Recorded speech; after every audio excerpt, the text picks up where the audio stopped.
Hello friends, कैसे हैं आप सब। Welcome back to our channel लॉयरा। हमने अब तक सेक्शन नंबर 39 तक पढ़ लिया। सेक्शन नंबर 39 तक क्या था कि ऐसे कौन कौन से ऑफेंस हैं जो कि पब्लिक को बताना पड़ेगा, पुलिस ऑफिसर या मजिस्ट्रेट को पब्लिक इन्फॉर्म करेगी। ठीक है, हमने उसमें आईपीसी के कुछ कुछ सेक्शंस में पढ़े। ठीक है, ऑफेंसेस के बारे में पढ़ा। आज हम सेक्शन नंबर 40 पढ़ेंगे। अब सेक्शन नंबर 40 की हेडिंग क्या है? Duty of officer employed in connection with the affair of village to make a certain report. This is the heading of section number 40 of CrPC. इस सेक्शन में ये बताया है कि जो ऑफिसर विलेज अफेयर में ड्यूटी करते हैं, जैसे कि मेंबर ऑफ पंचायत जो उधर पे रहते हैं, या तो फिर सरपंच, ये सब जो ऑफिसर हैं, कुछ इंफॉर्मेशन अब हम आगे पढ़ेंगे। तो अगर इनमें से रिलेटेड कोई भी इंफॉर्मेशन उन तक पहुंचेगी, उनको पता चलेगी, तो अपने पास के जो भी अगर मजिस्ट्रेट या पुलिस स्टेशन में पुलिस ऑफिसर, उनको जितना जल्दी से जल्दी इन्फॉर्म करेंगे। ठीक है, सबसे पहले उनको जाकर इन्फॉर्म करेंगे, या जो भी पास में होगा, या मजिस्ट्रेट या पुलिस ऑफिसर जो भी पास में होगा, उनको जाके विलेज अफेयर के जो ऑफिसर होंगे वो इन्फॉर्म करेंगे। पहली इंफॉर्मेशन है कि अगर कोई नोटोरियस रिसीवर या वेंडर है, नोटोरियस मतलब कि पहले से ही वो गलत है, ठीक है, गलत आदमी है वो, मतलब कि किसी की अगर स्टोलन प्रॉपर्टी, इसका मतलब किसी के अगर चोरी किया हुआ सामान अगर वो उसने लिया, रिसीव किया, या अगर उसने सेल किया, अगर एज अ पर्सन उस ऑफिसर के विलेज के पास में या उस विलेज में रहता है, तो उस ऑफिसर की ये ड्यूटी, रिस्पॉन्सिबिलिटी है और उसको करना ही पड़ेगा कि वो जाके अपने नियरेस्ट पुलिस स्टेशन या मजिस्ट्रेट को जाकर बताए, इन्फॉर्म करे इस चीज़ के बारे में कि हमारे गांव में या हमारे गांव के आसपास एक आदमी है, वो चोरी की हुई सामान का बेचता है या खरीदता है।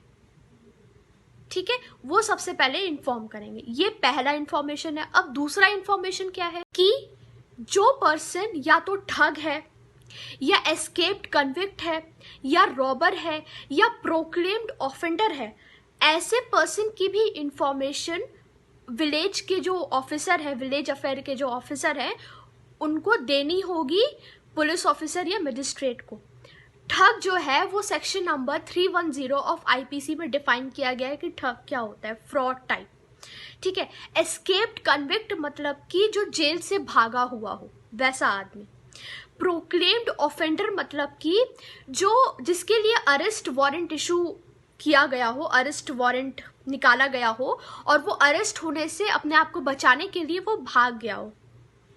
ठीक है, और रॉबर मतलब जो रॉबरी करने वाला। तो अगर ऐसे पर्सन की इंफॉर्मेशन उस ऑफिसर के पास है, विलेज अफेयर ऑफिसर के पास है, तो उस पर्सन को वो इंफॉर्मेशन पुलिस ऑफिसर या मजिस्ट्रेट तक पहुंचानी होगी। ये है दूसरा पॉइंट। अब तीसरा पॉइंट क्या है? अगर जो कोई भी पर्सन नॉन बेलेबल ऑफेंस या पनिशेबल ऑफेंस, जो कि सेक्शन नंबर 143 से 148 में डिफाइन किया गया है आईपीसी के, वैसे कुछ ऑफेंस करने को सोच रहा है, कमिट कर रहा है, या इंटेंशन है ऐसे कुछ ऑफेंस कमिट करने का, तो वो ऑफिसर की ये ड्यूटी बनती है कि वो जाकर पुलिस ऑफिसर या मजिस्ट्रेट को इन्फॉर्म करे। ये है तीसरी इंफॉर्मेशन। ठीक है, अब चौथा इंफॉर्मेशन क्या है? अगर किसी की अचानक से मतलब सडन या अननेचुरल डेथ हो जाए, ठीक है, अंडर एनी डाउटफुल सर्कमस्टेंसेस, और उसी केस में अगर किसी का बॉडी पार्ट मिले अपने विलेज में या आसपास के किसी विलेज में, और उसी समय कोई एक आदमी भाग गया हो या खो गया हो, उसी समय जिस समय ये सब अननेचुरल डेथ हुई, तो अगर ये सब चीज हुआ हो तो ये सब इंफॉर्मेशन भी उस ऑफिसर को देना पड़ेगा, पुलिस ऑफिसर को या मजिस्ट्रेट को। ये है चौथी इंफॉर्मेशन जो कि पुलिस ऑफिसर या मजिस्ट्रेट को देनी पड़ेगी। अब पांचवी इंफॉर्मेशन क्या है?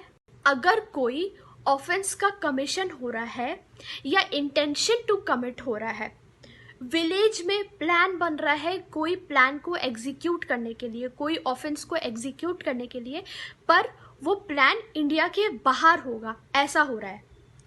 विलेज में वो बन रहा है प्लान और वो प्लान इंडिया के बाहर होगा, तब भी उस पर्सन की ड्यूटी बनती है कि वो जाकर पुलिस ऑफिसर या मजिस्ट्रेट को इन्फॉर्म करे। अब कुछ सेक्शन है आईपीसी में जिसके थ्रू ये होगा कि इन सेक्शन, अगर ये सेक्शन हुआ तो ये सेक्शन पनिशेबल होगा। ठीक है, ये सेक्शन के जो ऑफेंस होंगे वो पनिशेबल ऑफेंस होंगे। अब वो कौन कौन से सेक्शन हैं?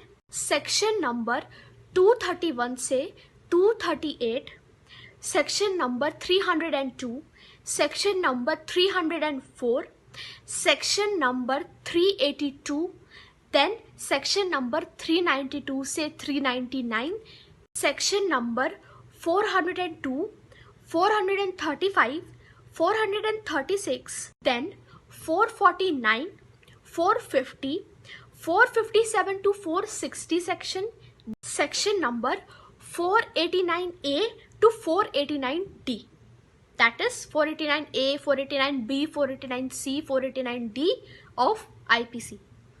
इनमें ये सब जो मैंने सेक्शंस के नाम लिए, ये सब सेक्शन में अगर सपोज ऑफेंस होगा तो ये पनिशेबल ऑफेंस होगा, भले ही वो इंडिया के बाहर के लिए हो।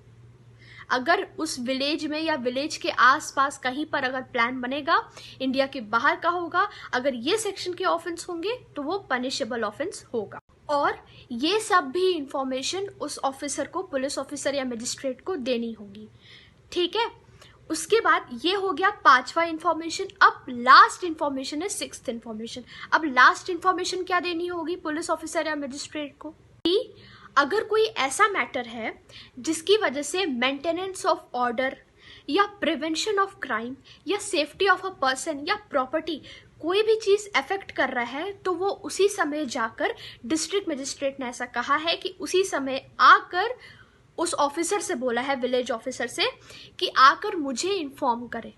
डिस्ट्रिक्ट मजिस्ट्रेट ने ऐसा बोला है कि अगर ये सब चीज़ अफेक्ट कर रही है किसी भी मैटर की वजह से, तो सबसे पहले आकर मुझे इन्फॉर्म करे। कौन करेगा इन्फॉर्म? Village officer. फिर उसके बाद कुछ वर्ड्स के मीनिंग बताएं, जैसे कि विलेज, विलेज मतलब वो लैंड, विलेज लैंड, ठीक है, ज़मीन। फिर उसके बाद बताया है प्रोक्लेम्ड ऑफेंडर। प्रोक्लेम्ड ऑफेंडर तो मतलब वही अरेस्ट वारंट इशू अप्लाई किया जाएगा तभी हो जाएगा, लेकिन पर वो प्रोक्लेम्ड ऑफेंडर वहाँ तक भी अप्लाई होगा जहाँ तक सीआरपीसी कोड एक्सटेंड है, वहाँ तक भी अप्लाई होगा। फिर उसके बाद बताया है कि officer employed in connection with the affair of the village. इसका मतलब जो विलेज का हेड होगा, या तो फिर मेंबर ऑफ पंचायत, या तो फिर जो विलेज के एडमिनिस्ट्रेशन के लिए जो फंक्शन परफॉर्म करेंगे वो पर्सन। ठीक है, तो इधर हमारा सेक्शन नंबर 40 खत्म होता है। आज के लिए इतना ही। अब हम मिलते हैं नेक्स्ट वीडियो में, तब तक के लिए अपना ध्यान रखें, स्टे हैप्पी, स्टे सेफ। और अगर मेरा वीडियो पसंद आ रहा हो तो इसे please like, share, subscribe, comment करें और बेल आइकन भी प्रेस कर दें। Thank you so much.